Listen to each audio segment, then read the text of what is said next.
la revuelta insertada en las conocidas revoluciones de colores, impulsada por Estados Unidos y Europa, Ucrania ha caído en una profunda crisis política y social, con graves consecuencias en lo económico. Quienes asumieron el poder prometieron una supuesta prosperidad a la europea, pero ocurrió todo lo contrario, tal y como intentan con Venezuela y Nicaragua.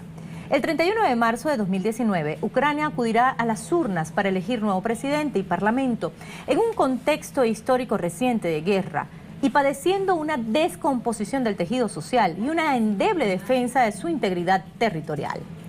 ¿Cuáles son las claves de la próxima contienda electoral que se le avecina a un país supeditado al Fondo Monetario Internacional, un país dividido y paramilitarizado con mercenarios extranjeros? Ucrania, en clave electoral. Pongamos el punto en la I.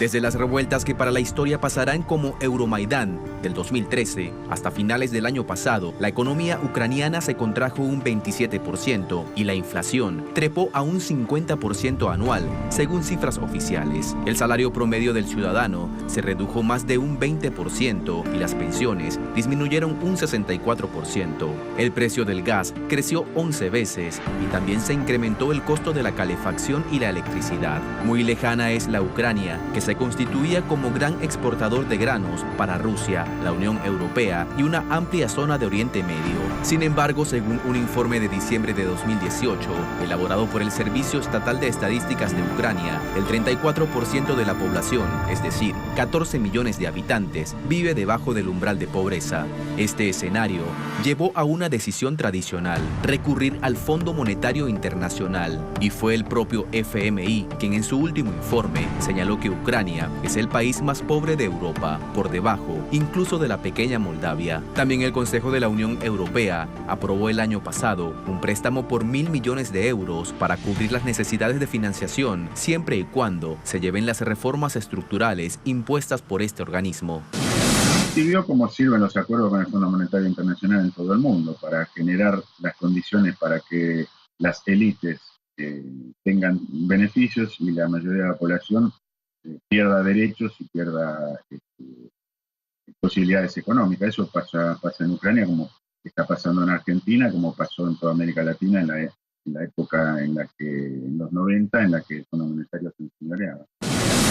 Así, la economía ucraniana ha quedado presa de un endeudamiento cada vez mayor que exige cada día más sacrificios a una población que este 31 de marzo deberá elegir el rumbo político de la nación. Las encuestas de opinión muestran que la batalla presidencial no será entre candidatos prooccidentales y prorrusos, como ocurrió en las elecciones anteriores, sino más bien entre reformistas y populistas. ¿Cuáles son los candidatos en pugna y de qué van sus proyectos de gobierno? ¿Qué ofrecen los favoritos a una Ucrania que aún vive las consecuencias de una revolución de color?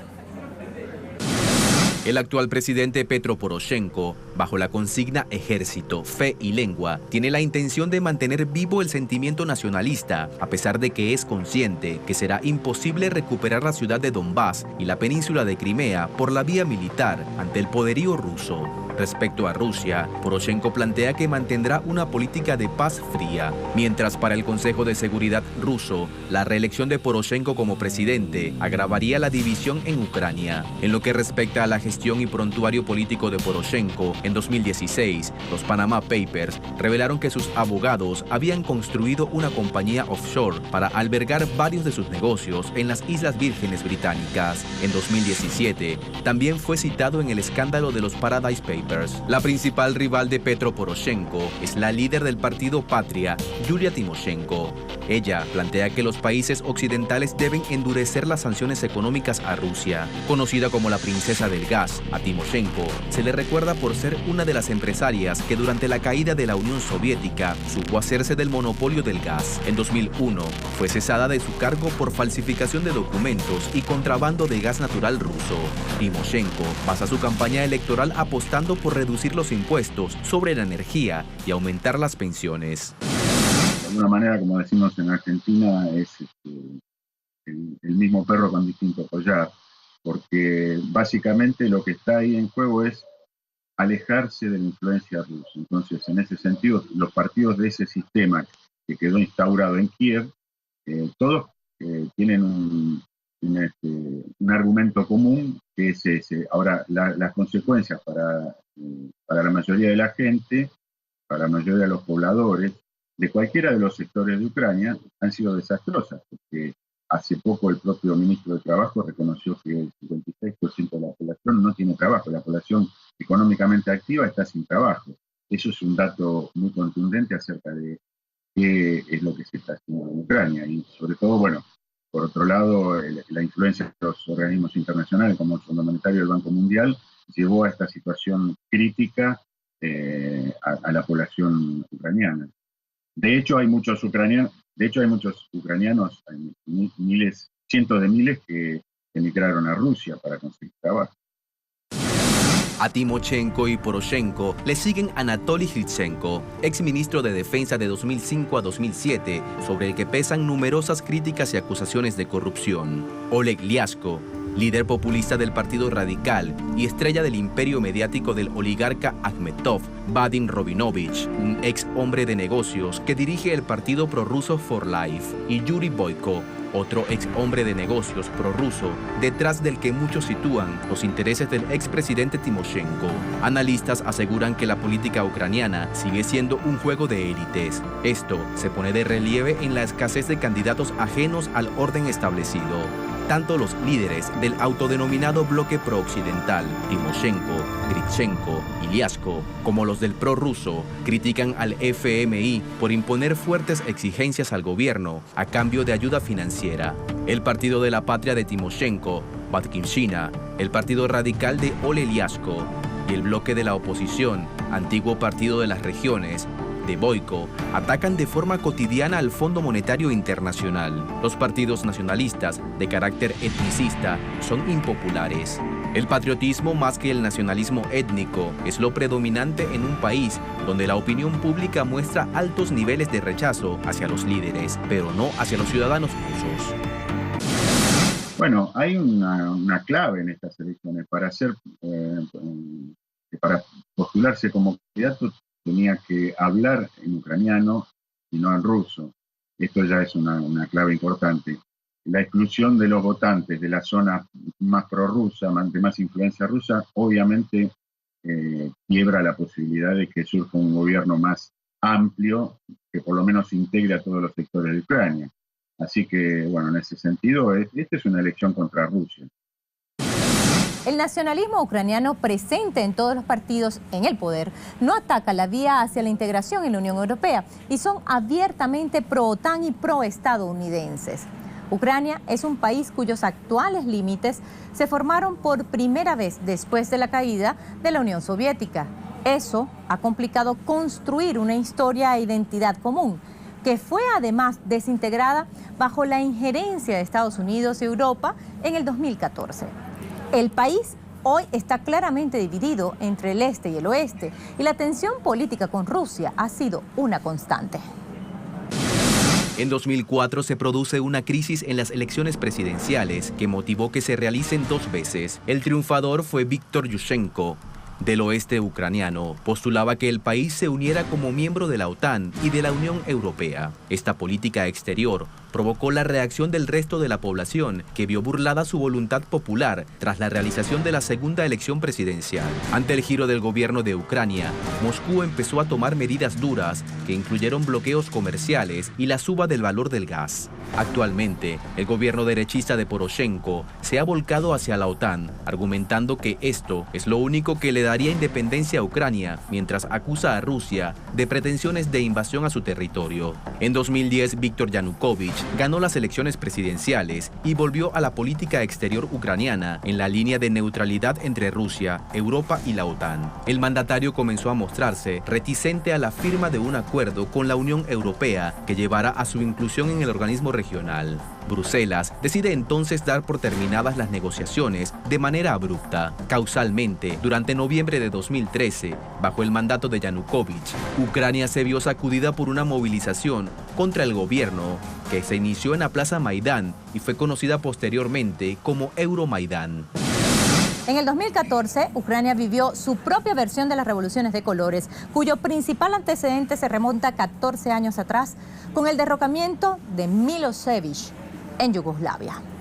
La estrategia de la resistencia pacífica, que de pacífica no tiene nada, tuvo como objetivo destruir el Estado-nación, creando al mismo tiempo la ilusión de una sociedad civil pacífica, políticamente motivada y enfrentada a una dictadura. Su principal arma, la mentira y los medios de comunicación que dibujaron el teatro de operaciones psicológicas. ¿Les suena conocido? El presidente procedió a contener la movilización en la Plaza Maidán y la crisis se agudizó. Un sector de la población exigió que renunciara el mandatario o tomarían las armas. Estas concentraciones y expresiones contaron con el apoyo de Estados Unidos y de la Unión Europea. Incluso hubo funcionarios de esos países que estuvieron apoyando a esos manifestantes en las calles. Pero los manifestantes insistían en aparentar un carácter espontaneísta y de voluntad estrictamente popular. Sin embargo, la realidad distaba mucho de ello. Bueno, hubo revelaciones incluso a través de Wikileaks, hubo incluso conversaciones de funcionarios del Departamento de Estado que fueron filtradas a la prensa en aquellos años. Recordemos que en el 2014, cuando fue la revuelta contra Yanukovych, el que estaba en el gobierno era Barack Obama. Recordemos también que Barack Obama había intentado un acercamiento a Putin, que también se le fue bloqueado dentro del Departamento de Estado. Hay toda una política que supera a cualquier mandatario de Estados Unidos en el tema de quiénes son sus enemigos, quiénes son sus hipótesis de conflicto, y cada vez más la hipótesis de conflicto es Rusia, Putin, y China. En ese contexto, bueno, hubo revelaciones, hubo documentos que fueron filtrados a la prensa, que eso, digamos, es lo que más impacta en este tipo de cuestiones. El politólogo estadounidense Jim Sharp habría estructurado la teoría que dieron pie a estas manifestaciones. Según Sharp, las revoluciones de colores, lo que ocurría en Ucrania en ese momento, consta de 3 etapas: protestas y formación de movimientos antigubernamentales, desobediencia social y desprestigio de funcionarios de seguridad pública, derrocamiento silencioso del gobierno de turno, la principal estrategia, una fuerte campaña mediática de figuras foráneas al territorio en disputa. Como consecuencia de la crisis, el presidente Yanukovych tuvo que huir de Kiev y refugiarse en Kharkov, en el este de Ucrania, pero ya sin poder y acusando que había sido víctima de un golpe de Estado. Los diputados a favor del Maidán tomaron el poder y fueron hostiles con el este prorruso. Ante el vacío de poder, esos diputados realizaron una especie de transmisión de poder que no estaba contemplado en la Constitución de Ucrania. En tanto, las regiones del este decidieron que hasta que no se restableciera el orden, las competencias administrativas y políticas recaerían en los organismos locales de gobierno, lo que dividió aún más al país.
que no se trata de derrocar un gobierno y de reemplazarlo por la oposición. Se trata de utilizar al gobierno y a la oposición para que se enfrenten y destruir el país. A Estados Unidos no le interesa quién está en el poder. Su cuestión, su problema, es destruir el país y el Estado. Lo que Yanukovych ha hecho, apalear a estudiantes que se manifestaban pacíficamente, ha llenado de rabia a todos los ucranianos. ¿Qué es lo que sucede en Venezuela realmente? Que hay una dictadura que mata a los estudiantes. Estamos en los albores de una guerra civil, sinceramente. Si ya no estamos pisando los talones de una guerra civil, donde estamos viendo linchamientos espantosos, la bomba que le pusieron a las guardias nacionales, estamos viendo unos episodios de violencia que lo más grave es que cada día se nos hacen más cotidianos.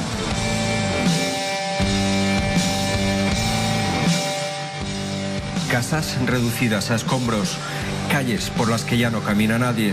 Hasta los campos de fútbol son objetivo de los bombardeos en la ciudad de Donetsk. Es la guerra en esa ciudad. Mueren 10 civiles, que se suman a los más de 5.000 muertos que cobra este conflicto. La guerra civil en Ucrania dejó una profunda ruptura entre las repúblicas autoproclamadas de Donbass y el resto del país. Ucrania prohíbe los partidos comunistas. La prohibición afecta a 3 formaciones. Están llegando milicianos de todo el mundo, a uno y otro bando. Lo que está pasando en esta guerra es de manicomio. Pronazis combaten contra otros pronazis. Antifascistas luchan hombro con fascistas. Esto es una cosa de locos.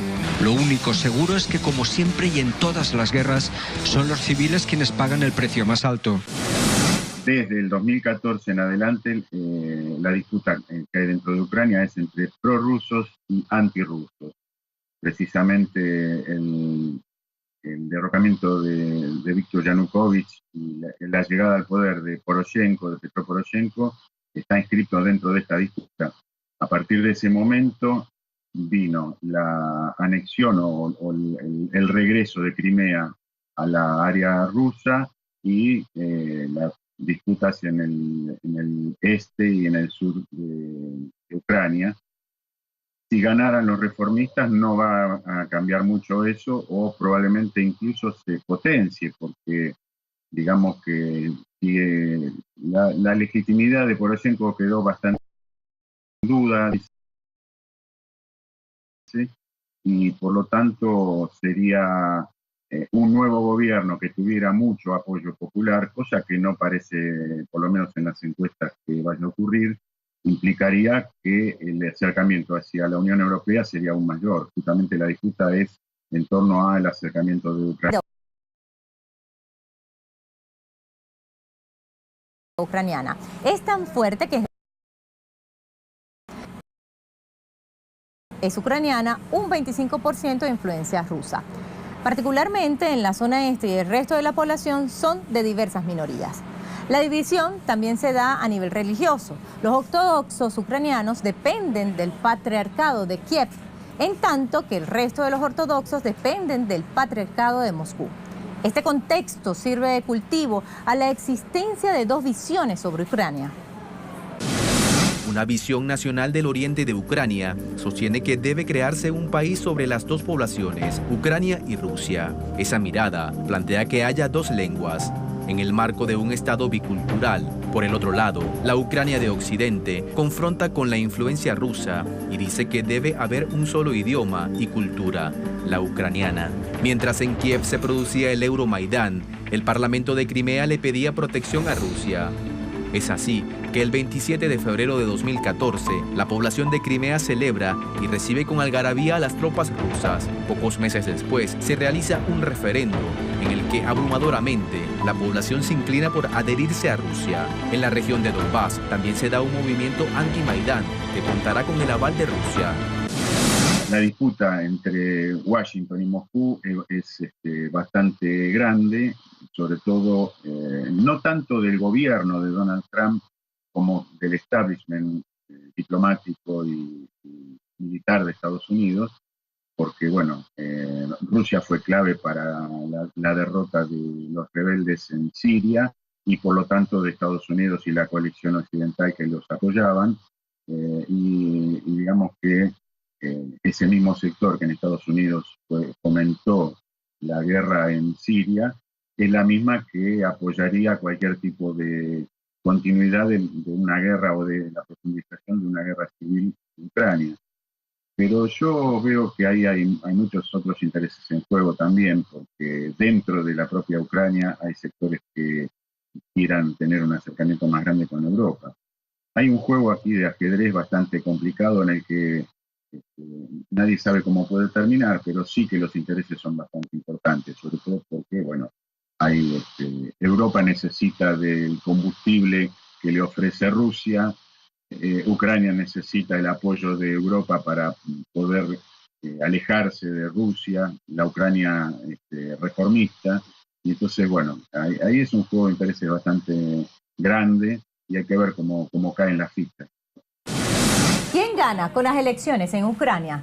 ¿Está Ucrania en la capacidad técnica y social de darse a sí misma unas elecciones libres y más aún de legitimar los resultados en un país cuyo tejido social fue desmembrado tan metódicamente por los supuestos demócratas occidentales? El 31 de marzo, el mundo será testigo de la materialización de los objetivos de una guerra de cuarta generación que se aplica en otros países. No importa quién gane, el pueblo ucraniano sigue perdiendo porque fue cercenada su paz y su estabilidad al derrocar una supuesta dictadura. Pusimos el punto en la I.